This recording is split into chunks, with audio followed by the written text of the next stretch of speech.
J'étais consultante dans un cabinet de conseil et je ressentais de plus en plus le manque du point de vue de la part de créativité dont j'avais besoin.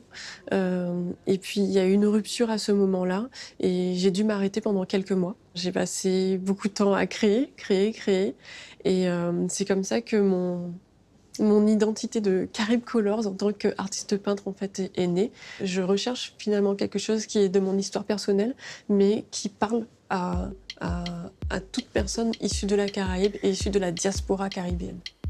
Je m'intéresse à l'histoire des peuples qui ont sillonné cette région assez particulière, aux peuples précolombiens, aux Européens, aux peuples africains, et à tout ce mélange, à tout le folklore qu'il y a autour.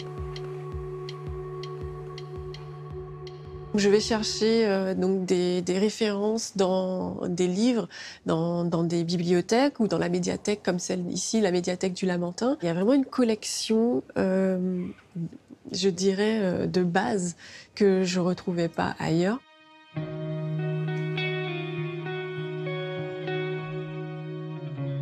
Il y a quelque chose en fait dans le noir et blanc, dans la binarité, qui fait que quand tu regardes un dessin fait comme ça en noir et blanc, quelque chose se produit dans ton cerveau et tu vois les couleurs.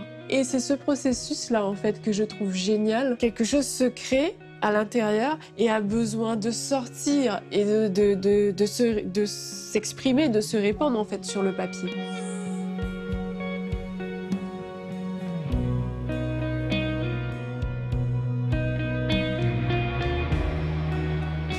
Je fais beaucoup de yoga, des retraites, des choses comme ça. Et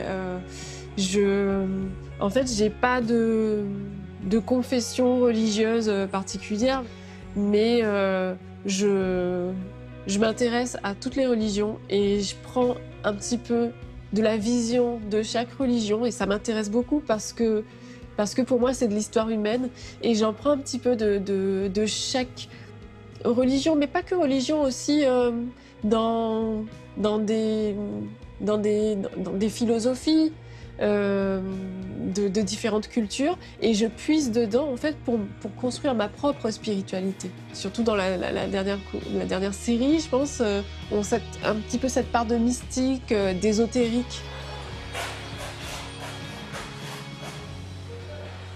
Donc ici, on est à la galerie Yucca, United Caribbean Artists. C'est la première galerie qui m'a donné ma chance, qui a cru en moi et qui a exposé mes œuvres.